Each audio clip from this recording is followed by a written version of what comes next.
This week, in our first interview ever on the show, we sit down with none other than H.D. Moore, founder of the Metasploit project and currently principal at Special Circumstances, LLC. Special even. In the startup news for the week, the differences between angel and VC investments, expanding the concept of entrepreneurship, is running a startup for you, how to become a cybersecurity entrepreneur in a crowded market, and making your elevator pitch more memorable. I tend to do mine naked, which helps. All that and more on this edition of Startup Security Weekly.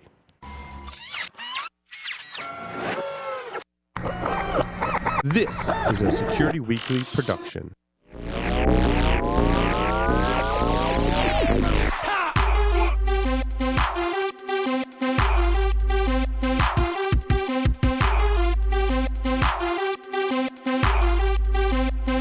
Welcome, everyone, to Startup Security Weekly. I'm your host, Paul Asadorian. I am currently the CEO of Offensive Countermeasures, and we're broadcasting live from G-Unit Studios in Rhode Island on the lines via Skype from the beach, not wearing any shoes, the beach bum himself and security catalyst, Mr. Michael Santarcangelo. Michael, how are you? I'm good, and if anybody asks, I am wearing shorts. Yes. No shoes, but I do have on pants. I think we just came up with a slogan for the show. Can we? I mean, we have hack naked. We can just do pitch naked, right? Like that could be a thing. Sometimes I would like that. Sometimes I might just watch with my eyes closed. Right. We should register. Someone register that domain. Very excited as we have our first interview. And It's a very special one. We'd like to welcome to the show Mr. H.D. Moore. H.D., welcome to Startup Security Weekly. Thanks, guys. We appreciate it. It's been a little while since we've chatted, H.D. You've frequented the Paul Security Weekly show. It's nice to have you here. And I want to start by just kind of catching us up on your career. You know, obviously, way back when you founded the Metasploit project, you put in a stint at Rapid7. And then pretty much around the time I was leaving Tenable, you were leaving Rapid7, all on good terms, like all good things. We're just going on to do something different. So why don't you catch us up on your journey?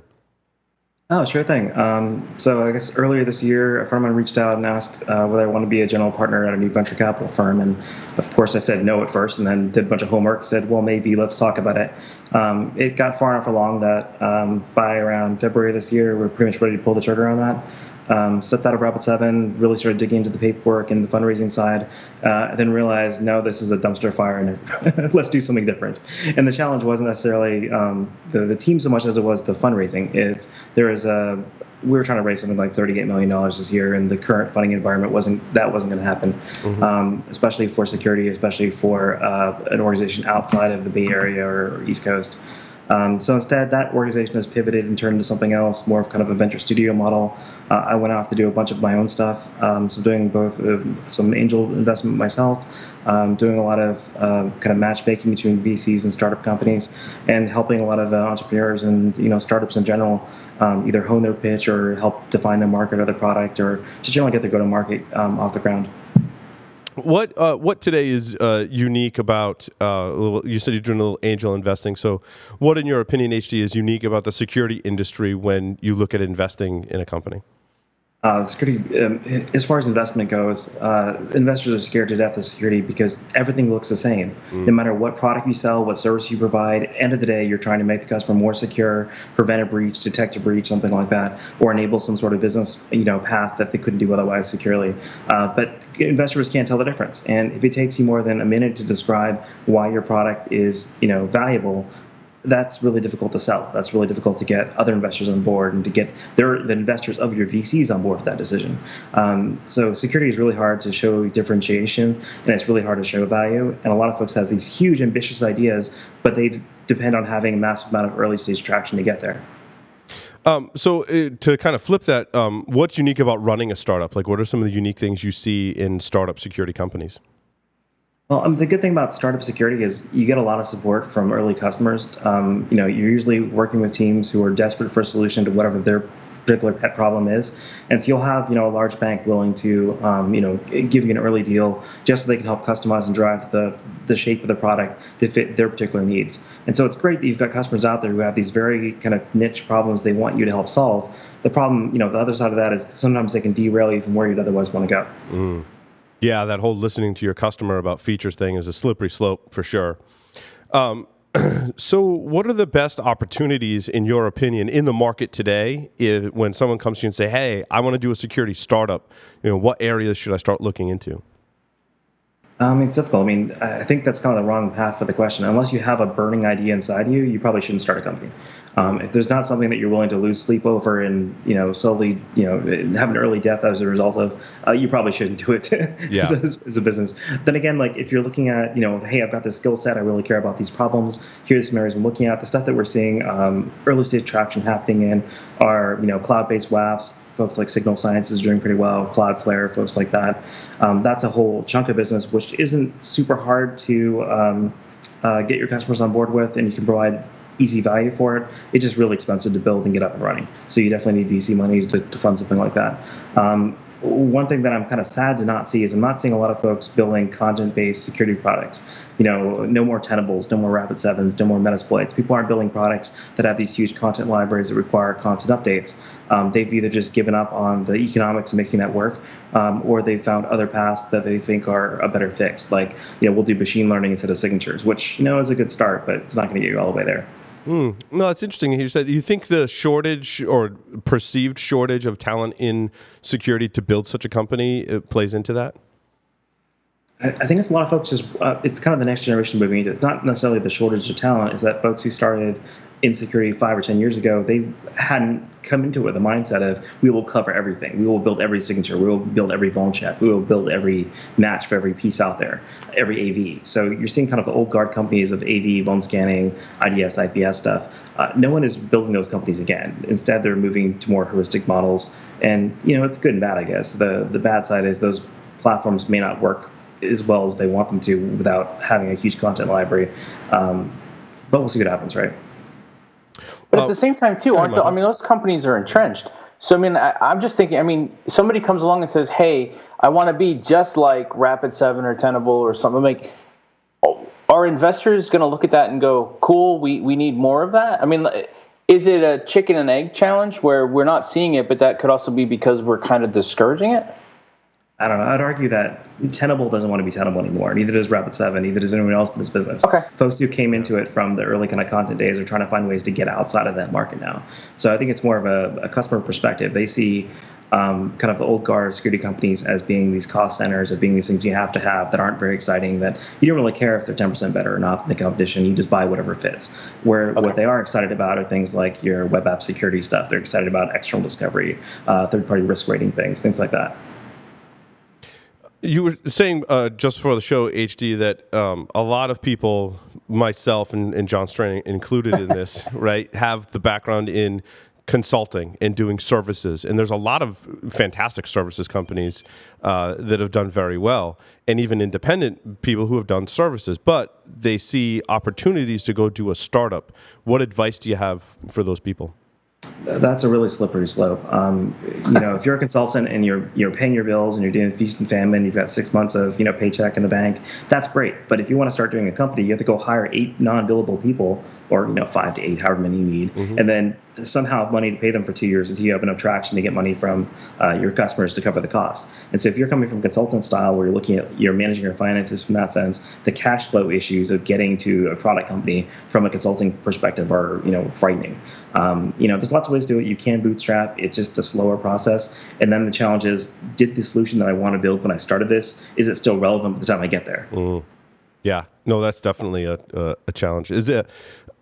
What I like to recommend and am thinking about, especially given some of the topics we're going to talk about later in the show and our stories, is angel funding is I think a good way to help get you there if you're making that transition from services to a product company rather than bootstrapping. Oh, Angel's great. VCs are going to want to show a much faster growth rate. They're going to want to have existing customers. A lot of the requirements for VC capital have been shifted down a series. So, prior to 2014 or so, no one really cared if you had customer traction prior to a seed round. Now, folks are expecting you to actually have revenue, have customers at seed level, not even A level. So we're watching all those requirements getting pushed back, and a lot more stringent requirements around security in particular, because it is so hard for investors to differentiate and to assign value to these products and companies. So Ishi, you said. Hold on though. That's interesting. I just want to say. So basically, they're handling the risk by shifting down, right? I mean, like they're basically saying, I don't really understand it. I don't really know if it's going to work. So I kind of want to pay it off. So I'm going to hedge my bet by pushing these requirements down on the rounds. Yep, you'll see more late stage investments, and you'll see a lot more stringent requirements on the earlier stage investments. And you see more people getting out of early stage entirely. Does that create an opportunity then for angels? It does. It also creates an opportunity for folks like HackSecure, which is an AngelList syndicate that I'm part of. We invest in companies that are at the early stage, and we're trying to fill that gap right now. We're especially trying to fill that gap in cities that are not the Bay Area or not New York, things like that. So there are definitely underserved communities out there that don't have access to early stage funding, especially for security companies, and we're hoping to fix some of that. So Paul, if you're cool with that, tell us more. I'd like to hear more. I mean, like. Oh, sure. HackSecure is kind of a loose organization. It's a 501c3 at the official level, which tries to increase security awareness. And you've got regional kind of outpost. Dan Guido does New York. I do Austin. There's folks in different cities, of course, and the idea is to basically increase awareness about security, help security startups get off the ground, and to put them in touch with folks who can either be early customers or early investors. There's also a AngelList syndicate that's part of that, which is named HackSecure as well, which is a group of about 15 to 20 people. And the great thing about that group is if anybody will stand by a company and back it and then lead the round, you're guaranteed $250K from that group alone. So it's a great way to get early stage funding, and you get a nice chunk of your seed funding off the bat from that group, almost as a guarantee. So what does somebody need before they come and pitch or approach? I mean, honestly, I'm probably the worst person to pitch of the entire group. I'm just a lot more critical of a lot of the stuff than other people. I just after going through enough startups right now, like I see all the pain and all the paths to pain that people have to go through to get there, and I feel like at this point, there's a lot of advice I have for people who are starting a security company, but essentially build your product. Don't wait for funding. Just build your product now. I don't know how you have to do that, whether that means, taking some PTO time, whether it means long weekends, whether it means losing sleep, whatever it is, build your product now, get traction now, do all that before you even start looking for funding.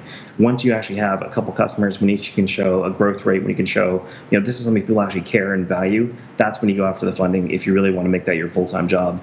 But the longer you can put off your funding process, the better, because the second you take money, it's, a candle's burning and you've got some number of, months before you have to either start funding again or shut the whole thing down. So the best money you can take is the money you don't have to take, right? So whatever you can to extend your rent before you go out and grab your funding in the first place is best. Of the people that you feel are doing well, or even companies that are in this early startup mode, HD, which ones are interesting to you? The ones that I've been really interested in lately, a lot of the crowdsourced security stuff. I recently took an advisor role with BugCrowd. I feel like the way that they're approaching security testing is just wildly different, but very timely and very appropriate to where the market is. Customers are willing to take on a little bit more perceived risk in terms of how they do external testing to get faster results, more efficient results, and oftentimes more cost-effective results for the security testing. I'm also really interested in the third-party risk rating market, which is basically using things like Shodan-style scanning to determine what the risk of using a particular vendor is, and to keep an eye on all the business partners that you do business with to figure out whether, hey, did my payroll provider all of a sudden, screw up their website? Is my backup provider actually maintaining SSL patches, things like that. So I really like that industry. There's more I can say about that soon. I just can't announce anything quite yet. But I feel like those are areas that are interesting to me because they cover kind of, the internet is now small enough and processing tools are now powerful enough. You can really bake down the internet-wide exposure into something you can start quantifying. Insurance folks are starting to sniff around and figure out whether that's a model they want to go after, but it's still a little early there as well. It's mostly useful for business risk management. Yeah, no, and that's an interesting growth path that we've talked about on the show. And actually, I picked it up from Shark Tank when someone was given a pitch and it wasn't going that well. And they said, well, people can use this product, and then insurance companies can use this product to help evaluate their clients and adjust rates. And then they got funding. So what you're saying, HD, as it relates to security, I think is really innovative and something that maybe down the line we're going to start seeing.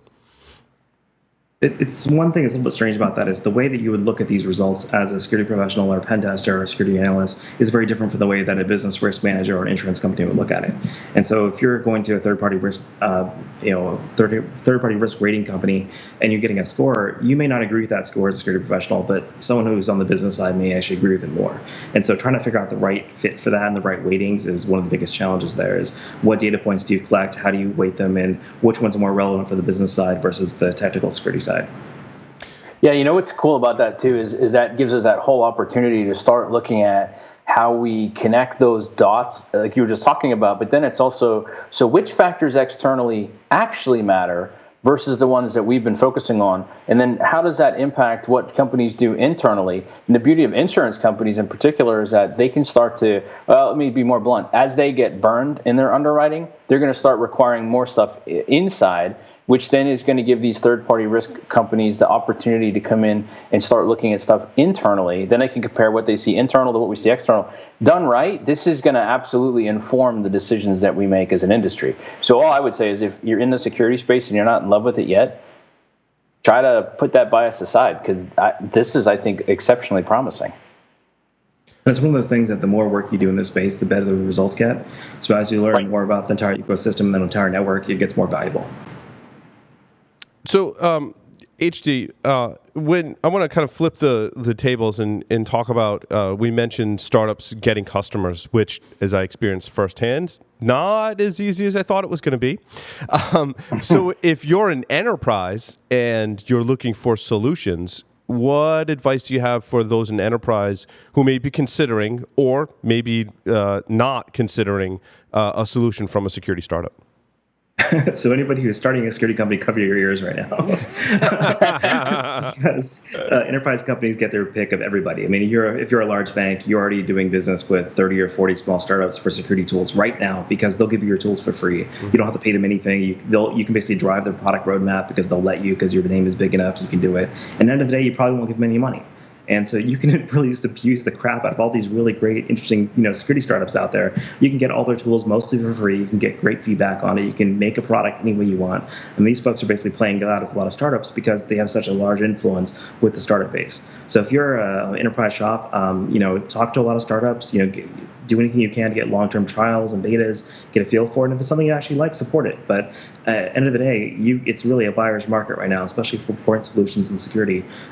If you're a large enterprise and you are willing to be a reference customer, you can get almost any tool out there for free. Let me ask a question on that, because you've got a lot of experience around a lot of the sides of this, and this is something Paul and I keep talking about. So what if you're the person in the enterprise who says, yeah, you know what, though, I want to support some of these startups because they like the way they're thinking, they like the passion, they want the attention, whatever else it is. So knowing that you're going up to where these big dogs can kind of do whatever they want because it's a buyer's market, and your big competitors that are well capitalized also don't really care, so they'll give it away for free too. How do you make the case when you're not as a startup on the other side? You're that buyer, you're that security person, and you're looking at the tool, and somebody else says, yeah, but I can get it for free from so-and-so, or they're new, I don't even know if they're going to stick around. This is where the roadmap piece ties into it. You can say, well, this company will build exactly what we need because we'll tell them what we need, and they'll build exactly this. They'll build the solution that's perfect for our environment that requires no customization because they want our business, and that's why they're more valuable. They're basically almost a consultant at that point. And of course, the flip side of that is you have to make sure your product isn't being hijacked by a particular customer for a particular direction you don't want to go. But if it's a direction you want to go anyways, great, everyone wins. What do you think about, I like trends, and to me, 5 is a decent trend, but I would solve 3. So if you were having that conversation, so we'll go back, you're a startup, you're having that conversation, companies kind of sounding good about it, would you then try to hustle and find 2 or 3 other companies and say, hey, if I go this direction, is that good for you? And when you see them start to get excited, you kind of go, okay, cool. And you feel then like you're not getting locked in, and so you could still have that one championing you, but is that a good way to hedge not getting completely derailed, or is there a better way to do it?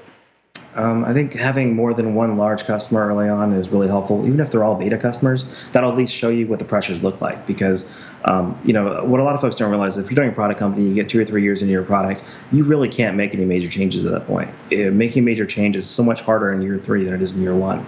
So if you want to make a product and you want the product to do a particular set of things, you have to keep it on that path. And one way to do that is, instead of listening to one large customer, try to get 3 or 4 large customers, even if they're not paying you much, to help guide the path of that product. And that'll probably get you a better center line through the market space you want to attack, as opposed to one particular customer's goals. And just a note on that, I mean, for how you actually get the business there, those are all personal relationships. I mean, I've heard a couple cases where people will cold call a company and get feedback, but generally what happened is someone says, hey, you've got this cool thing, this person at this large bank, they're trying to solve something similar, I'll do an introduction for you. Almost all those early stage deals come out of personal referrals at that point, which is really tough if you don't know anybody. So that's one of the biggest challenges with getting a security company off the ground, is if you want to get a couple early stage patrons like that, it's really difficult without having a huge network and a lot of contacts. Yeah, it goes back to that concept that the tech, although it's important, is not as going to be as important as your relationship ability to explain it. Paul, I know you had a question. I have one pop into my head. If you're okay, I'll run with it. And it's the idea around the freemium model, because we've talked about that a little bit too. And obviously, HD, you've got experience creating valuable tools and giving them away, and then figuring out ways to monetize and stuff around that. Is that a good approach? I mean, so if you're somebody, even if you've got connections and stuff, you recommend that if people are creating something of value, that they give back to the community, they give it away. Like, where does that factor into some of these strategies? One thing that's great about open source is that you can get critical mass with mindshare before you actually launch commercially. And so Metasploit was a good example where we had tons of users, we had people who knew who we were before we had a product.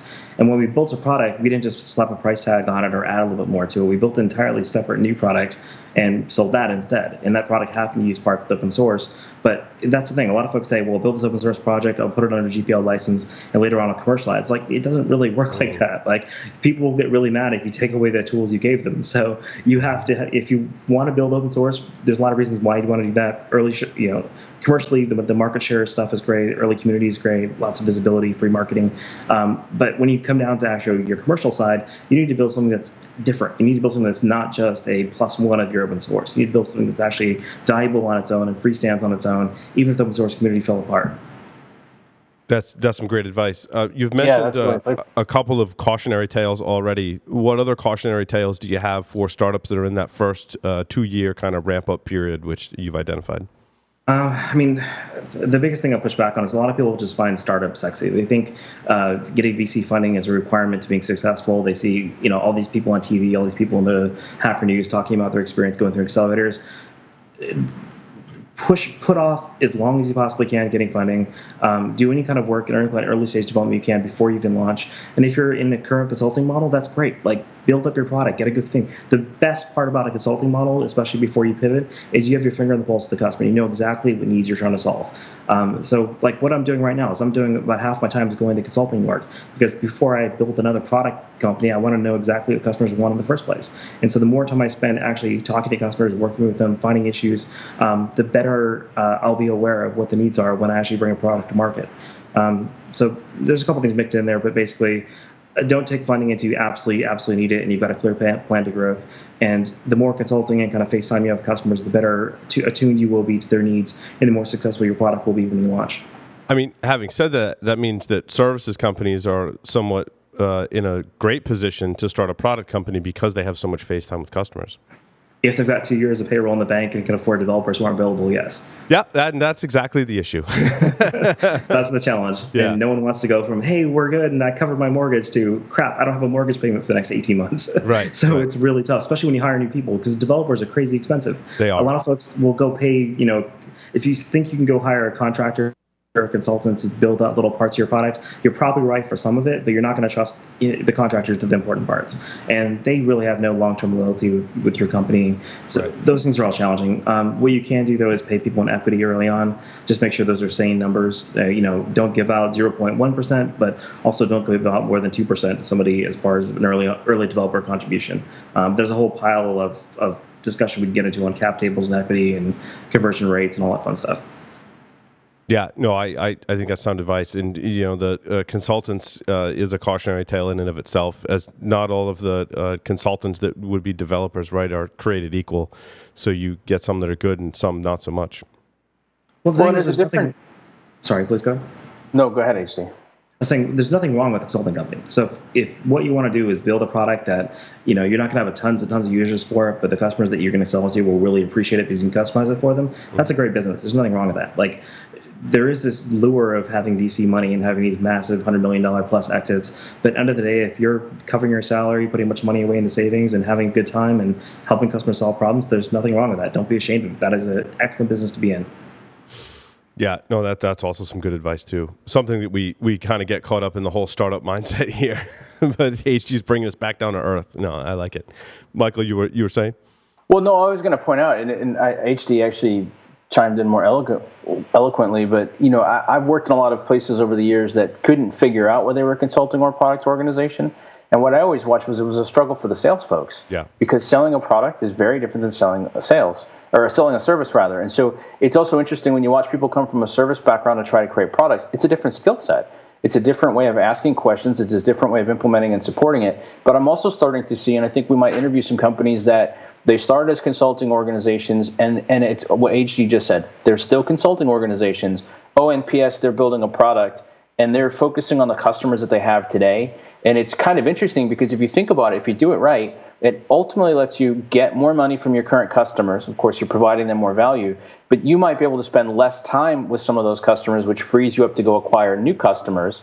And then down the road, if it looks really good, you can always go more commercial with it. But that almost feels like that advice that HD just gave us, which HD I think is brilliant, which is if you start with something that's open source, when you go to commercialize it, you're starting over with what you've learned, but you're not taking away from what you gave. That is awesome.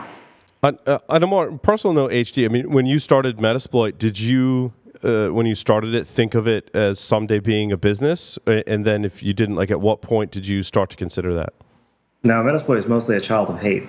That was a view of software vendors being irresponsible assholes and needing to be kind of knocked down a peg because, I had software vendors trying to fire me for disclosing vulnerabilities. I've had cases where I got pulled in front of a board because a large vendor called us and yelled at our executives because I disclosed something. So Metasploit was kind of my great middle finger back to all those vendors who tried to shut me up for years. So it was a great way to turn that not as just a disclosure platform, but also a research platform and now an actual useful functional framework for pen testing.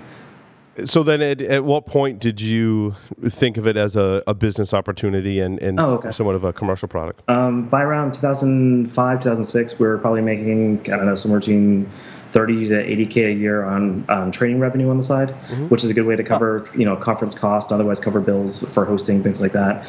So there's decent side revenue coming in from Metasploit, even prior to the acquisition as part of training. But it wasn't really clear that there was a product there. And so when Rap7 approached about it, I kind of laughed and said, what are you guys going to buy, a domain name? There's nothing there, right? And so we went through that discussion. It was like a 9-hour conversation in the Bain building and all sorts of fun details I can't go into, but essentially it took, the sun was down, it was dark, and there's just 2 people left the room by the time we got out of there. But we came up with a plan to actually build the new product from scratch, leverage the existing open source framework, leverage the existing community, and try to make it a win-win for everybody. And it worked. But a lot of the reason why that worked is because the company that acquired Metasploit had a customer base with complementary needs. We were able to basically sell Metasploit Pro and Metasploit Express to those existing customers early on, which, we're paying our own bills really quickly on the Metasploit team, which meant we had a whole lot of autonomy. We weren't basically, we were able to keep kind of going down the path of building the vision that we wanted for a good year or two before we really had to start, pivoting back into the rest of the organization and lining up the product suite. That's an interesting story. We never delved into the whole story behind that. So that's and without disclosing, that sounds like idyllic. So is there a person that you can publicly credit with kind of lining those things up and saying, no, look, I have people, like, they understood their market, they understood the opportunity, they understood the value of the framework and the things that you could do, and really pushed to bring it all together? Because, sitting in a room all day, going through it round and round, I can only imagine the emotional roller coaster that you were on. But is there a person, or like, what there's got to be an interesting takeaway there that other people can take a look at, whether they're on the money side or the doing it side or the need side? I guess, Corey Thomas, who's currently CEO of Rap7, is the person who brought me in. At the time, he was, I believe, VP Marketing.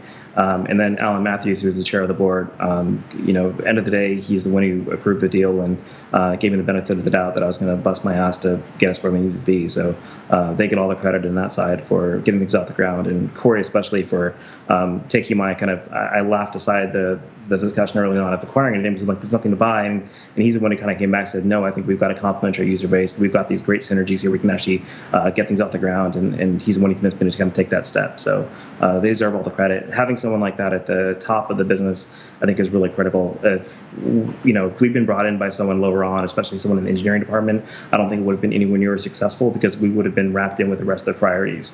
Instead, when we came on board, the first 2 or 3 years, Metasploit was actually a subsidiary of the marketing department, not the engineering department for Rapid7. And that was actually critical. That gave us some space to actually get our culture together, get our people together, get off the ground. And it probably wouldn't have been, as effective out, doing it a different way. H, you realize you used the word synergies, right? We have it on tape. Yes, I kind of want to kill myself now. Sorry. Though it was my duty just to point that out for you. It is. Point scored. So HD, with respects to Metasploit today, now that you've made your departure from Rapid7, what's your involvement in the project and what do you do for Metasploit today? Not a lot. I've been helping out with development here and there. I'm doing a lot of kind of like side integration projects for folks. But in general, the team is doing amazing. Brent Cook kind of took over managing the framework team, and he's been amazing with the community and helping kind of glue everyone together. They've just brought on some really great folks, and I've got full confidence they can, maintain both a great commercial product and open source framework. And that doesn't happen overnight. What advice do you have for people that, we talk about startups, but once you reach a point in your journey when maybe you're ready to move on, like what are some pointers once you're ready to kind of like pass off your baby to someone else? Well, no one's going to care about your baby as much as you will, right? And so True. There's a couple ways to getting some distance away from it, letting the team kind of gel without you being there, kind of, being bad dad, shaking your finger at the entire time can help. So giving them some space to kind of do their thing and kind of build their own culture without you, even while you're there to support on the back end. Keeping your arguments kind of non-public. If you're doing a handoff, someone has slightly different ideas about how to get there, you have to support them, even if you don't agree with them. Have those conversations on the side as opposed to with the whole team. So it's really easy to undermine, especially as like the founder of a project, to really undermine whoever you're bringing in to take it over as far as the day-to-day management by not supporting them. So it's difficult. End of the day, kind of what I learned from this was, there's not just one way to make Metasploit successful. There are totally different ways that are just as valid as the way I thought of it. But getting outside of that thought of, this is wrong and it's going to be terrible and this can't happen to, well, let's see how it goes and give them the benefit of the doubt and see where things end up. That took me a couple of years to kind of get over. And end of the day, there's things I'd probably do differently, but at the same time, they're doing amazing work. And I'm very happy that we've got someone on board who cares a whole lot about open source and a whole lot about the security community. Fantastic. HD, is there anything you want to plug on the show or places where people can find you? If you're in Austin and looking for funding for a security startup, drop me a line, x@hdm.io. If you're somewhere else, like Boston or New York, get in touch with the Hack Secure folks or drop me a line and I can put you in touch. If you have a pitch deck and you want some help kind of, getting feedback on it, or you're looking for, whether a particular market opportunity is the right fit, or just looking for assistance, drop me a line. I do this stuff for fun at this point. So for me, helping people refine their pitch decks to helping them figure out their go-to-market, that's what I enjoy doing. And if it's an opportunity and there's not, opportunity for me to contribute as well as an investor, I'm happy to for the right opportunity. You said synergies and go-to-market in the same interview, HD. It's been a rough year in terms of meetings. A whole lot of synergies and marketing and everything else. Oh, that's fantastic. Well, HD, it was great catching up with you. It was wonderful having you on the show. I want to thank you for sharing your knowledge and experience with our listeners and viewers. Well, thanks, guys. Appreciate it. Thanks, HD. Best of luck. We're going to take a short break, come back, and talk about the stories in the startup world this week, so stay tuned.